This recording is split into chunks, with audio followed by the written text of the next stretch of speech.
হায়াত মৌতের মালিক আল্লাহ, ন্যূনতম সিকিউরিটি নিয়ে চলাও হলো সুন্নাহ। কিন্তু আমাদের লড়াইটা হলো, আমার মা স্বাভাবিকভাবেই কান্নাকাটি করেন, আমার পরিবার সবাই। তো আমি আমার মাকে বলেছি যে দেখো, মানে আমরা যে লড়াই নেমেছি, আমার একটা মনে হয় কি, কোনো রাজনীতিবিদের না বাসায় মৃত্যুটা হইতে পারে না, এটা কোনো ভালো মৃত্যু না। যিনি রাজনীতি করেন, যিনি লড়াই করেন, যিনি বিপ্লবী, যিনি সংগ্রামী, তার মৃত্যুটা হবে একটা সংগ্রামের মধ্য দিয়ে, একটা রাজপথে, একটা গ্লোরির মৃত্যু।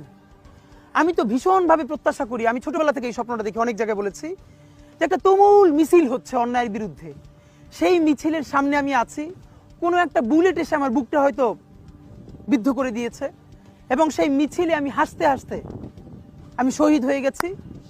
এবং সবাই যখন মৃত্যুটাকে ভীষণ ভয় পায়, আমি তখন হাসতে হাসতে আল্লাহর কাছে ভীষণ সন্তুষ্টি নিয়ে পৌঁছতে চাই যে আমি একটা ন্যূনতম ওই জীবনটা লিড করতে পারলাম, যে আমি একটা ইনসাফের হাসি নিয়ে আমি আমার আল্লাহর কাছে পৌঁছতে চাই।